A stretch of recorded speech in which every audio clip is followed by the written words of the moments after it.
Welcome to the Running Channel podcast, where every single week we chat all things running. We've got Andy Baddeley, former Olympian, or Olympian for life, but former elite athlete. Thank you. Yeah. Every week you chat about how you have so many kids that you can't get out for a run anymore. That's it. It does make my life much more difficult, but it's my own fault. That is your own fault. We've also got Rick Kelsey, loves a park run, but even more loves a marathon, don't you, mate? Well, what are you suggesting? That this year you're going to run one. The pressure continues to ramp up and I continue to bat you off. You really do.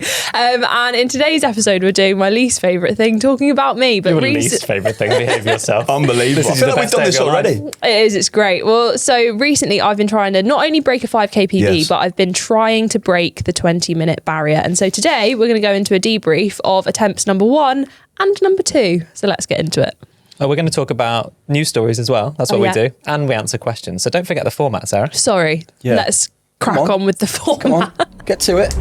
Brilliant. We are going to come and talk all about 5Ks. And there's loads of stuff in this episode for anyone who's got a goal, actually, whether it's 5K specific or not. But particularly if you've set yourself a goal which is a little bit out of your reach and you're trying to stretch yourself for it. We're going to be talking about lots of stuff, the angst that you've been experiencing. So much angst. But before we get on to my angst, Rick, you're reaching a very large number in terms of parkrun, but this weekend it all went wrong. Tell us what happened. Yeah, obviously this is the Running Channel podcast, and on many podcasts some people get carried away and they go off topic. That's not us. Well, I was have you ever listened back to an episode? Very like I edited them. I was expecting to do my 100th parkrun at the weekend. Didn't make it. But Magic Mike and Super Quick Joe Whip informed me that my name was read out to celebrate my 100th milestone. Oh, does that mean you won't get celebrated next time? You're like the boy who cried wolf? Yeah, exactly. Because I didn't make it because I was out in your old stomping ground of Clapham on Friday night. And because I was still in a curry house at 10 past midnight, I didn't make parkrun. I had the email. You still had nearly 9 hours, mate. Yeah, I had the email written in my phone on the way there. It was like, to volunteer. And I thought, just in case it gets a bit messy, I'll pull back on that. Yeah. So I didn't send the volunteering. And I thought, email. And then I thought, right, no, I'll still do it. Got on the tube home. Some woman collapsed on the tube. Oh no. On the way home. So I missed the last train, the exchange. And then I was like, I'm not going to make it. But I was like, are you okay? You okay? And she's coming around and her boyfriend's there, a few too many gabbies, whatever. And I was like, everything all right? You have some water, And she comes around, boyfriend looks up and goes, she's all right now. Are you the penis guy? So not Rick from the Running Channel. Are you the penis guy? So for context, if anyone's coming to the podcast, actually maybe we shouldn't give any context. Yeah. No, for context, for anyone's coming to the podcast relatively late, Rick has he moonlights in multiple jobs, 1 or 2 hours a week in all of them. and for a while, you were making these top quality documentaries for the BBC that were on iPlayer, one of which was about penis enlargement. Yeah, there was like a series called Addicted To, and one was about how, men were enhancing themselves. Yeah, one was about protein. So one was about, exactly. And but for some reason, that's the one that gets remembered. Don't know why. At what time in the morning?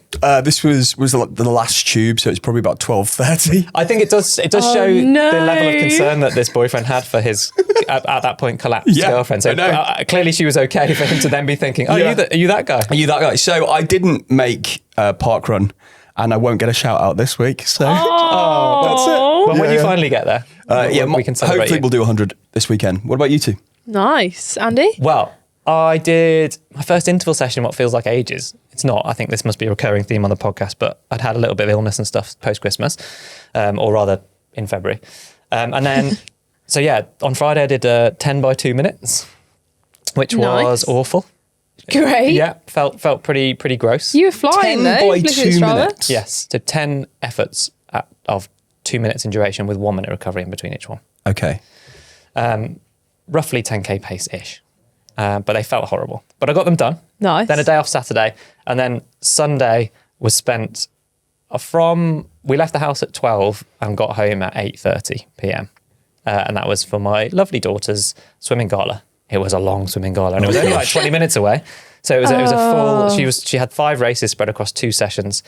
So I managed to drop her off, and then while she was doing the warm up, I managed to sneak out around the streets of Bletchley and the canals of Milton Keynes to get an hour run done. Sarah, how efficient is that? It is very efficient. Yeah. That is efficient parenting. That is CEO efficiency right there. I had to get in Andy as well Baddeley. and get my seat poolside because they get snapped up pretty quickly. So I had to get in, get my wristband, stake my seat out, then make sure someone knew I was coming back, then disappear for a run. But I sat down in literally the only seat that was left at that point because I wasn't organised enough to get there that early.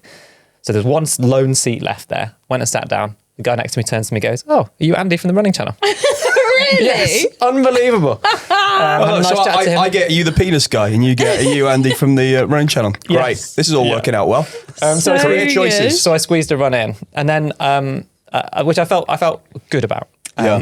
Then I happened to look on Instagram, and I saw a photograph from Sarah Hartley. And to start with, I thought that maybe someone had just typed in, "Please generate an image of people walking in the countryside" in AI. But in fact, it's me. No, it was you. You couldn't. It was a picture of you with some lovely friends and dogs having been for a walk in the countryside or about to go for the walk in the countryside. I saw this photo. Yeah. But if someone had said to, like, you know, if they briefed like a BBC wardrobe department, "Please could you dress these people like they've just moved to the countryside?" that was what I saw. Were you in Harris Tweed? No, not tweed. But what would you pick next as some kind of jacket in the countryside? What would it be? If you've just been walking through the undergrowth, beating the pheasants into the air for a hunt, what would you be wearing? Some kind of waxy green jacket. There we go. Wax jacket. Can I say- and some olive green wellies. No, I wasn't in wellies. I was in riding boots. That's it, yard even worse. boots. So it was my some kind of gosh. combination of like a Jilly Cooper novel and the just generic countryside. Yeah, I went full country. Yeah. So usually everyone kind of dresses all the same in that woods, but because it was Tom's birthday, so we had a lot of people from like all over, some coming up from London, some coming from other places, and we all went on this like lovely country walk. Yeah. And me and Tom were like, oh, maybe we do dress a little bit too country, because everyone from London was just in like normal clothes and trainers, and then me and Tom were there in our like wellies. He had like a farmer's shirt on. You look like you just stepped out of the Land Rover from your country estate. Yeah. Honestly, With his moustache as well, kind of just rounds it off. it was glorious. But then so we'll come on to Saturday in a second, but on Sunday I went on my first proper trail run from where I've moved to, and oh my gosh, it was absolutely glorious. Yeah. It was slightly raining. It really is a new life in the country, isn't it? Honestly, I don't know what it is, but just put me on a trail and I'm just You're happy. So happy. Well, that's the great thing, I suppose, about moving, because you are experiencing a new type of running. Unlike Owen, who used to be called Producer Owen, but we're not allowed to call him Producer Owen anymore because people are upset. We feel like we should give him a proper name. I saw a lot It's of now comments. Owen behind the curtain. Yeah, it was, well, why doesn't Owen just ever have a name in his own right? So we'll no longer be calling him Producer. He's now Owen behind the curtain. But if you want to know who this is, the thing though, is that new people are going to come to the podcast. We're going to talk about this guy called Owen Behind the and curtain. They're going to be like, I have no idea who this person is. I'm not bowing down to it. Producer Owen. Hang on. Producer. Hang on.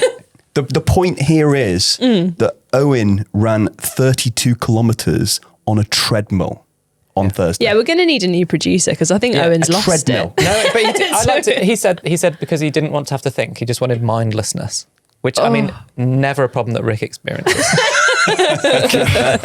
Plop Rick down anywhere and he's got full mindlessness. In fact, speaking about you're experiencing a new life in the country, but Rick is just, true to form. Last week, I've got a quote written down from In the Office. Rick can't be bothered to enter us for the British Podcast Awards.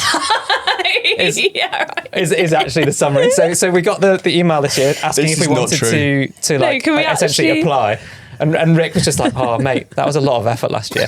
And I think it's fixed anyway. It was the email chain. So like quite often Andy will just forward us stuff and me and Rick don't reply really. So Andy forwarded us the like apply, the British Podcast Awards is coming up. Andy sent to producer Owen, Rick and myself, do we want to enter again? These were Rick's exact words. Can we have a chat about it on Monday? It was quite a bit of work last year. Yeah, Rick put a good 45 minutes into that. He was like, I did half my week's work for the running channel last year. He was like, it took a whole day. Yeah. So We'll anyway, enter. Yeah, there we go. That was our chat about it. Right. Good. Yeah. People should email in and see whether we actually merit it or not. podcast@therunningchannel.com. So if enough people say we should, then Yeah, if you email in at this point and be like, look, guys, I'm not going to vote for you, then that will make Rick's day. It's really gone downhill since producer Aaron got involved. Right.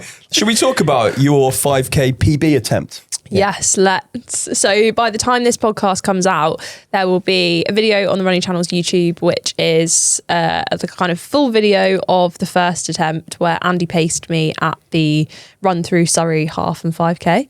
Yeah. The probably like at that point we thought was going to be the only attempt. It was one and done. We perhaps slightly hadn't really talked to you about the psychology of it and the fact that I tried to then talk to you about it after the fact to make you feel better that if you're going for an Olympic qualifying time in the summer, then there's no expectation that you knock it out first time because you need to get into the swing of racing and of pushing yourself hard enough. And also, people talk about blowing out the cobwebs or just racing yourself fit, because there is a difference between what you do in training and then having to do it in a race. Yeah. But we hadn't really given you that opportunity. We're just let's go straight into this. And let's just do it. Yeah. And that is quite often, I think that's the way that a lot of people will end up racing is like you'll do your training block, especially when it comes to things like marathons and ultras where you can't just go again. Whereas with the shorter distances you can. And so I guess it's helpful in a way to think like, okay, well, if it doesn't go quite right, you then can do it again. But also you kind of do want to pin a lot of stuff on that first attempt in order to kind of give it everything. Well, also we're in a weird world where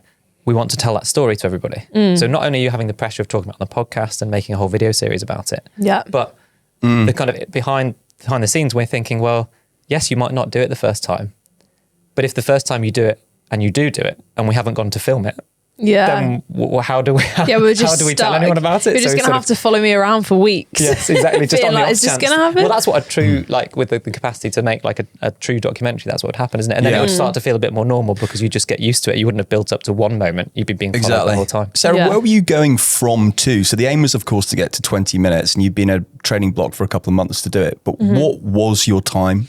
Where were you coming from? So I was coming from 2054. Okay. But even that was a while ago, right? So in this block, you hadn't run as fast as that. No, I'd run that in 2023. Yeah. So almost 2 years I hadn't touched that distance, which kind of made it harder because I think probably by the time I started the kind of proper, okay, I'm not messing about anymore, this is the like last push of training, probably was in that shape, if maybe a bit quicker. Yeah. But because I didn't have that kind of the last official time trial that I did, which was coming back off of being injured for a few months, was October 2024 and I ran 21:15. And that was where my fitness was at that point. Then from October to kind of January, really focused on getting a lot faster. And then I just did shorter time trials of like a 1K time trial, 2K time trial, 3K time trial at 4-minute K pace. Yeah, and let's not beat around the bush. The goal was to break sub 20 minutes. So we could have, and you could have set yourself the goal to run 20:52.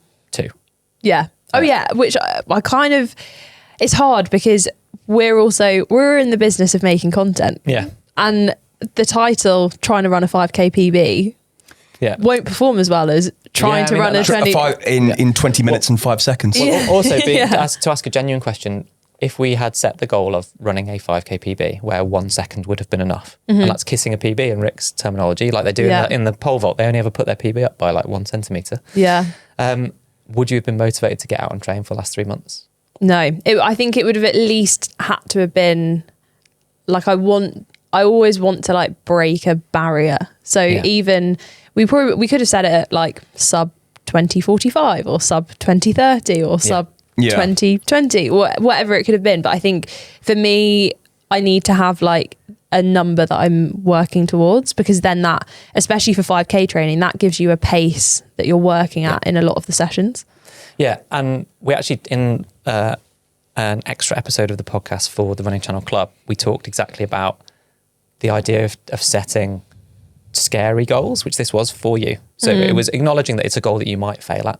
And I've had some really lovely feedback on that in particular. But you were very specific about this 20-minute goal. And then you said to me, Andy, 3:58 to 4:02 for this first kilometre. You need to get that right. And then we had a big chat actually about whether you wanted to know how it was going throughout the race, whether you wanted to look at your splits and so on. And your decision was? No. Yeah. How are you feeling about that now in hindsight? Yeah, I think that was the wrong decision because I am such a control freak. Turns out. Yeah, too new. I think really, because definitely in a 5K, like you made a really good point in the video that there is zero margin for error. Yeah. So I think actually knowing the paces is better, because then if you do have a kilometre where it's 4:02 or 4:01 or 3:58, you've got that mental check of, okay, I'm 2 seconds up or I'm 2 seconds down. Let's push a little bit more. And then you use each kilometre to come back to level, rather than all I had to think about in that 20 minutes and 25 seconds of that first attempt was, can I do it? Yeah, so which is a horrible place to be. What time did you end up running? 20 minutes? 2025, I think, or 2024. 2023, says producer Owen, from behind the curtain. 2023, somewhere I think you were around about a 30-second PB, which if everyone was listening, is enormous. Yes, exactly. It's a huge thing that you should have been incredibly proud of. Yeah. Oh yeah, and you were just beating yourself up about it for days. Yeah, genuinely, people, if you like racing, I had a really interesting chat with Owen, producer Owen, in the car on the way back, where I always want to understand if there's something that goes wrong, or if there's something that doesn't play out in the way I want it to. I always want to understand what's gone wrong in that moment. Yeah. And I had a really interesting chat with Owen and Tom in the back of the car, and I was like, how do you guys feel in a race? Because maybe this is something that I just didn't realize, that not everyone thinks like this. Like I'm taking my last breath. Yeah, that's how I felt. But Owen said, I quite enjoy a race. Like I feel the excitement, and then I'm taking it off, and I enjoy the challenge. Whereas for me, it takes so much concentration to be able to put my head into a positive headspace in a race. From the first step of that first attempt, all I was telling myself was to drop out. Why? I was there. I was like, get away from Andy. It was the only way I can describe it is just pure panic. And when you're, if you were going to, what were you panicking about? I don't know. I think I just went into fight or flight mode, and I was like, fly, get out of there. Was it the pressure of you failing? Yeah, I don't know. There's because you're not really failing anyway, are you? No, and I'm not failing, and I don't know why I got so in my own head about it. But there's a thing of your brain will have an irrational thought if you're stood at. Have you ever had that thing where you're stood at a station and a train comes in, and that you have that flash in your brain of I could just step out? No, that I've heard Fern Cotton talk about this on her podcast. It is a thing, but I have it at the top of. If I was at the top of a tall building or a mountain or whatever, then I'm compelled to almost jump off or step off. Yeah, but I'm not. I know I'm not going to, but I have a really visceral vision of it happening. I can't remember what it's called. It's almost I have to then stay way back because I'm worried that somehow that might happen. But that's essentially, I think, it's your body. I'm thinking about lunch. But then that's great because you have a relax. But I think what happens is your body plays out the risk and then mitigates the risk. Yeah. So in that race, my irrational thought or my irrational fear was not getting it, was not being able to complete the race. Right. So then I just got into this weird cycle of half of my brain being God, it'd be really bad if you dropped out of this race. Maybe you should do it. And then the other half of my brain was just no, we can't do that. We need to keep running. But I think that for 20 minutes is quite hard to just have going around your head. You also said you'd revisited, I think, you revisited my 5K from last year after the fact, I think, and watched back what I was talking about. Is that right? Yeah, because I just got so interested by this. I love the training. Yeah. I can push myself so hard in training, and then when it gets into a race situation, I can't. So I watched back your video where you went to the Bristol 5K. Yeah. And in your interview, you were I was so nervous. The gun went off, and all of the nerves just went because that is the moment where it's in your control. You can go. Yeah, you're not waiting for the kind of, you're not thinking about all of the stuff that could go wrong. You're just so yeah, for me, that's the moment of clarity. I hate the build up. I love training as well, actually. And I don't miss competing from being a professional at all because of the whole day building up to a race. But I used to find it that if I could have just snapped my fingers and been on the start line with the gun about to go, then that's my happy place where I trust myself to race and get the most out of myself. And so, then the worries evaporate and I'm like just in the moment, probably the most present I ever am is in that moment. Well, it's interesting the different mindsets going on here, because you've obviously got the elite mindset and having to perform at an Olympic top level. Sarah, you're breaking new boundaries and trying to run faster than you've ever ran before. But I do relate to it in a race, but my thought is, I'm just worried that something's going to snap. So mine is all injury based, which would make sense. So if I'm on the start line like we were in Malaga or in Oxford last year, me and you did it together, my concern or fear is not about fear of failure but it's a genuine fear of what if something went wrong in my knee, in my leg, something that meant I couldn't run or exercise again for a certain amount of time. Yeah, because I remember you in Oxford, you were just like, okay, we need to get to the finish line a bit quicker because then I'm safe. Yeah. And it's complete relief at the end that, all right, I've just ticked that off. Yeah. And there's been no injury. See, whereas I would just happily just stay. Like, I feel like I got into a fixed position where I was just like, I just don't want this to end because I don't want to know the outcome anymore. But I also don't like where we're at. Well, did you have a watch on? Yeah, but it was, looking, were you? I had no lap set up. I did actually, I looked at my watch with 800 meters to go. Yeah. Which at that point in a race is stupid anyway, because can't do that much about it. You can't do that much about it. Two, there is always going to be a slight discrepancy between your watch and the course markers as well. So at that point, I hadn't matched up anything. So that was rubbish. the thing that was probably the most challenging for me, because I know you've looked back at your splits and are like a bit disappointed in how we ran. But we were relatively even and it wasn't completely flat. And the toughest bit was I'm going off my watch to the best of my ability. Yeah. And then I'm trying to then take in the K markers as we go past them on the course. Mm-hmm. And those didn't quite marry up, but it wasn't that they didn't marry up consistently. So like, if you go through the first one 10 seconds after your watch has beeped, and then you go through the second one 10 or 15 seconds after your watch has beeped, then you think, okay, like there's a consistent gap here. So I can go off that, but they weren't. So either, like you're running in a group of people, so we're weaving a little bit, or the course markers aren't in quite the right place because they have to be physically attached to a landmark. So you're like, well, that was tough, because then we did go through. So for example, your second attempt on your watch was almost exactly 5K. Yeah. Whereas our race attempt the first time around was nearly 5.1K. So yeah, because I think we were on like such wide roads on that first attempt as well. So it did just mean an extra 100 meters. Yeah, an extra 100 meters. But you have GPS, to, so it's, you have to go off the chip time. That's a lot. No, but we're on a measured course, so I trust that the course was 5K. I know, but Sarah's running a longer distance. Yeah. Just because of people and because you're not following the racing line. Yeah. So, but if you've got such small margins of 2 seconds, then 100 meters is going to throw it out. So I've got two questions for you. What was the toughest point in attempt number 1? And then let's start talking about attempt number 2 and how that was a very different experience. Attempt number 1, probably the hardest bit was honestly kilometer 2 to the end. Like, so that's early in a 5K, isn't it? To be in trouble mentally. Was that mentally or physically or both? I think mentally, and then I just made myself so tired by overthinking it so much that I just couldn't claw it back.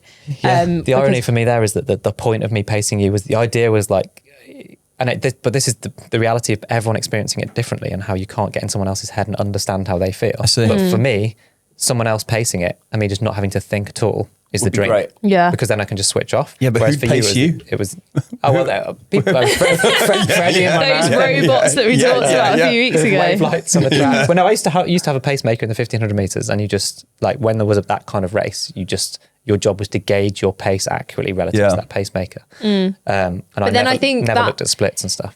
But I think there's so many different, like in that situation, yes, you've got a pacemaker, but you're also thinking competitively. So you do have that other, you don't have to think about the pace, but you are thinking about like your position relative to other people, and like you're thinking about winning. Yeah. Whereas the other thing about that race is it was such a lovely atmosphere, and there were so many like young club runners. I can't remember where I came, but maybe I top 10 female, which was incredible. And looking at the list of like the people who came before and after, it was a lot of like under 17, under 14, under 15.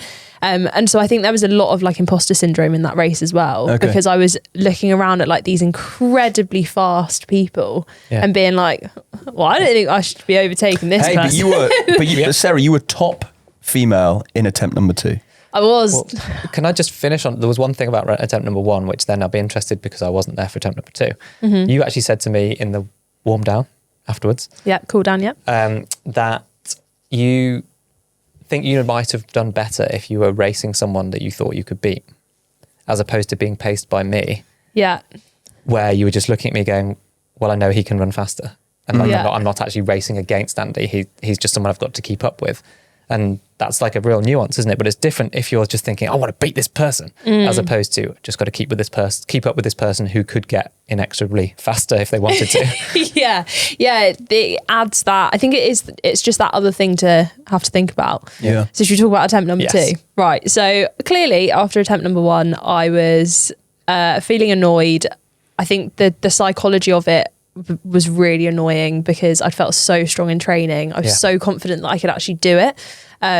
So I wanted to go back, not to a race, because I think that's an environment that really scares me. Whereas park run is where I first started running. It's such a friendly environment. You can run it competing against yourself, right? You can run it as a time trial, which is what I did, but equally like it's not a race. And so there aren't kind of all of those extra kind of scary things that I find races scary. So I went to the flattest park run that I could find. Yes. Dragged Tom out with me on Saturday and did exactly that. Ran it as a time trial. Yeah. Still felt a bit of imposter syndrome of making sure that I was lined up right at the start, because obviously it's not chip timing. So you have to make sure that you're front row in order to go. Yeah. And it was such a fun environment. Like there were... How many?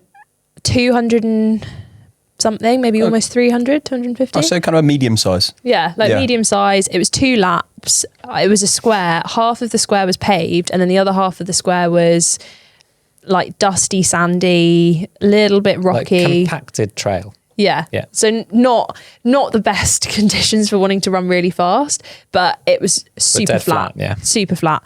And it felt so much better. Because it can be very windy there. Yeah, it was kind of fine. And on the first lap, it just felt friendlier. Yeah. And that's kind of what I loved. You're being kinder to yourself, I think, probably. Yeah. And I loved it. The pressure was off and you kind of just ran how you felt. Yeah. And it was great. Yeah. And one thing that I loved as well is that I like trusted myself so much more. So the first kilometre that I did, I think, was like 4 minutes dead. The second one was also 4 minutes dead. But I spent the first kilometre like overtaking some people because people flew off at what felt like 3:40 pace. Oh, people do go crazy at the start. And I was like, fair, maybe this is a really fast park run. And then slowly so were you picking people off as you nice. Came through? Yeah. It's nice to have people to focus on, isn't it? Yeah, and that was so useful because you got comfortable being uncomfortable. Yeah, because it meant that I could catch up to people, overtake. Then it got to the stage. Did you crush their spirit? I crushed their spirit as you went past. Yeah, there were 2 women in front of me, and I was like, as you passed. No, absolutely not. No, but there were like 2 women in front of me, and I went, it would be really cool if I could come second female at this park run because it's quite big. And then I did, and then I was like, it would be really cool if I could come first female at this park run. And then I did, and then there was just one guy in front of me for literally probably from halfway through the first lap to the end. And I did the tactic that you did in your 5K of imagine there was an elastic band between us. Yes. And I just did not let it get any longer. And there were definitely moments where I was like, oh no, he's slipping away. But then I kind of made it up again. I think he got sub 20. So what did you end up with? What time did you end up with the second time? 20:15. It's amazing. So it's getting closer, and you've absolutely got this. It's been... Thanks.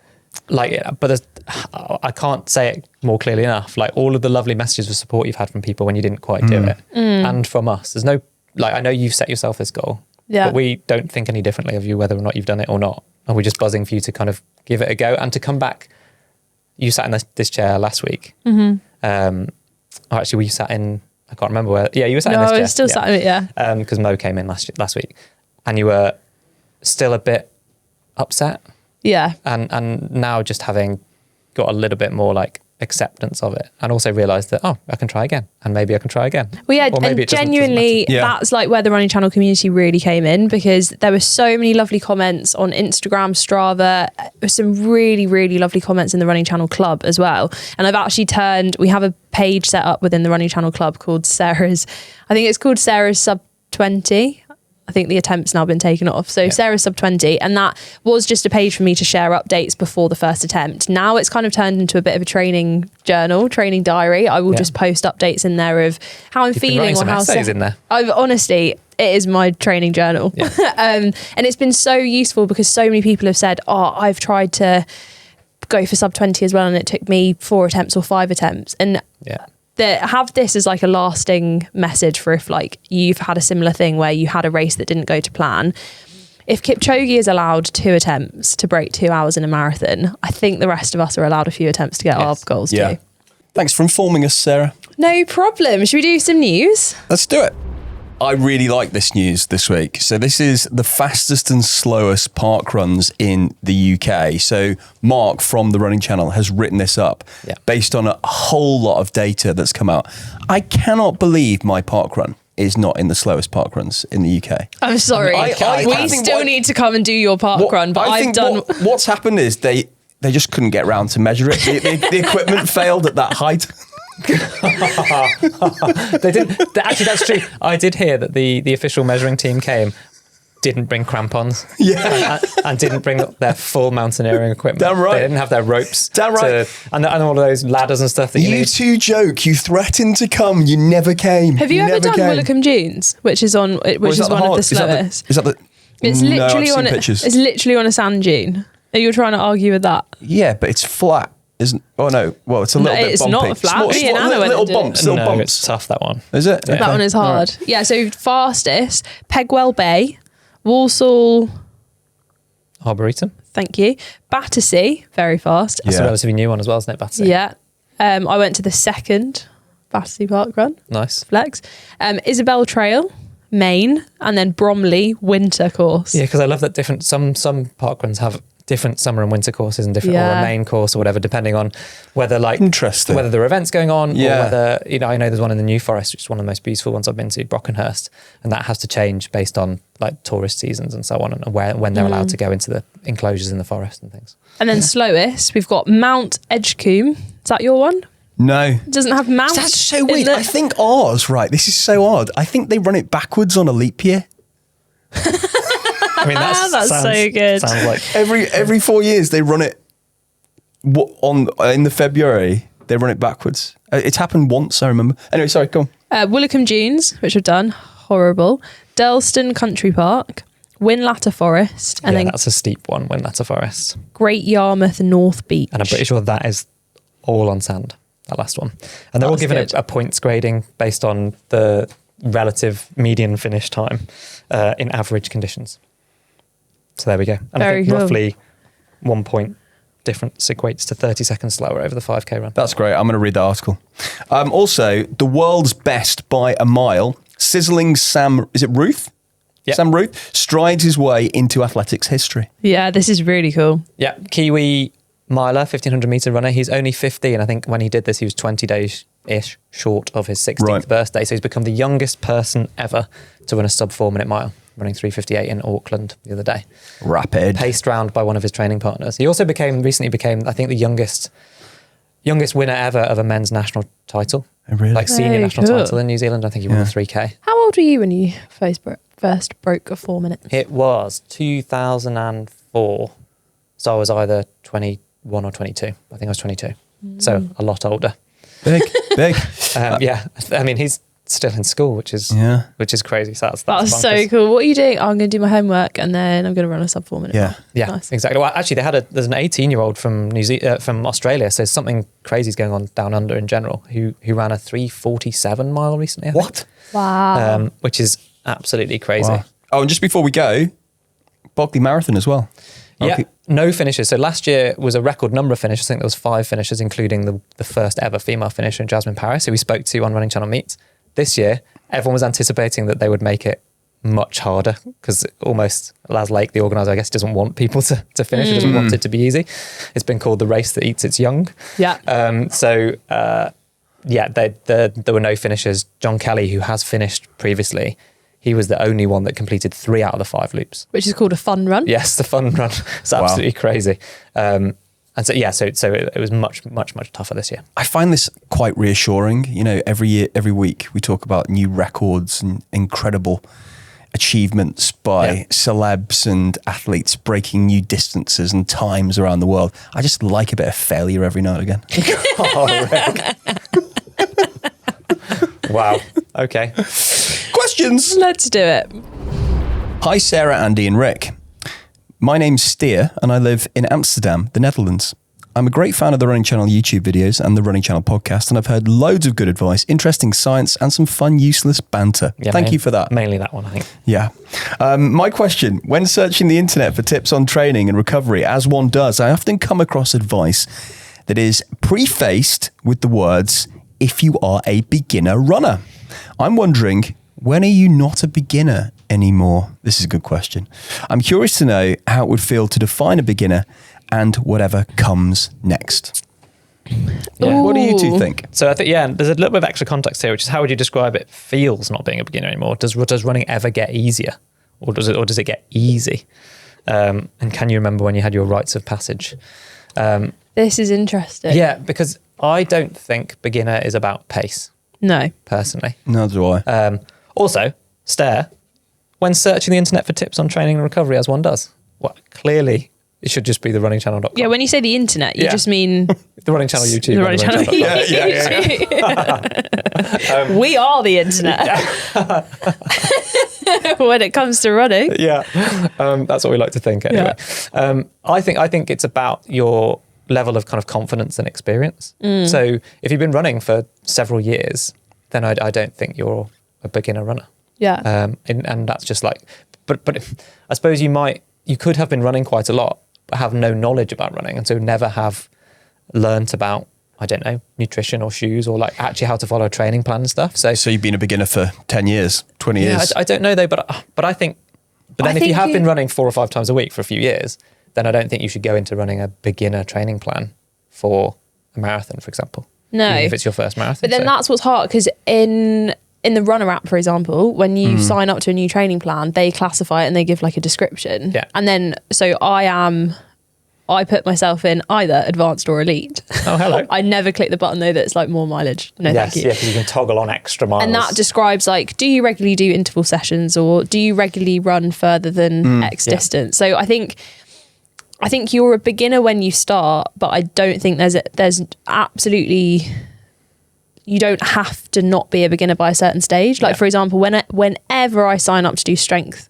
plans, I am always a beginner, even though I have been in gyms for probably almost 10 years. But do I regularly do compound lifts? No. Have I put some time into learning what they are? No, still a beginner. And even if you had run fairly regularly for 10 years, but then had a year or even a few months off, and then you were starting a training plan again, then you might, in sort of training plan terms, you might be a beginner in that context. But I suppose it's like there's a difference between being a beginner educationally in terms of learning about stuff. Yeah. Being a beginner in terms of the number of times you run a week. Maybe you have to look at it as, are you beginning this thing? Yeah. So like, are you beginning to follow a training plan, or are you beginning to put structure into your training? I think you two have just given some good answers. So what we try to do on this podcast, on this show, is we try to give direct advice, clear-cut advice on how to do it. I do not want to be told that by a travel brochure that America is a land of contrasts, full of valleys and hills. I want to know the exact hotel and what shop what restaurant to go to. I want specific detail. Did we give specific detail? You two just gave some specific detail. Oh, great. I wouldn't have said that was normally our strength. And I couldn't even tell you whether we just did. But Rick, I can't tell you just trying to wrap us up. Well done. Well, you two did, drag it on a bit last week with Mo, didn't you? We did. Yeah. There is one more question. Do we want to do that? No. Look at his face. Come on, we've got to answer a question. We can't leave out very quickly. Right, you can do this in a minute. Okay, this is from Curtis Baxter. Inspired by Sarah and her 5K race. Like Sarah, I got a PB, but missed out on a sub 20. I went too quick at the start, and annoyed as I felt, I could have given it a bit more in hindsight. Question to the group. How long should I wait until attempting it again? Well, if you're Sarah, about 5 days. No, it wasn't 5 days. 6 days. Oh, sorry. 24 hours out. It depends. It depends on what you need to work on. Personally, I had a chat with a friend of the podcast, Andy Baddeley, and he was like, let's go again next week. Then I've missed it again. Now we're giving it 2 weeks. So it depends. Do you want to throw in a bit more training before you give it another attempt? Or do you want to just give yourself time to recover before? What I was saying about specific answers? Yeah, that wasn't. That wasn't specific. I don't think there is a specific answer. I think, you can go again quite quickly over a 5K as long as you feel fully rested and you're not going to do a full week of training in between. Mm-hmm. Or you might want to go away and say put 2 or 3 weeks in of hard training, then an easy week, then go again.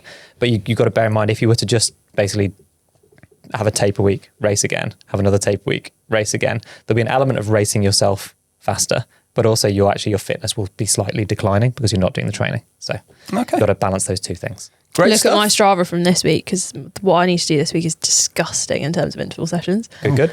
Can't wait. We'll hear about that next week. Yeah, exactly. Well, nice to chat. Yeah, and we'll see you all next week. Bye-bye. Bye.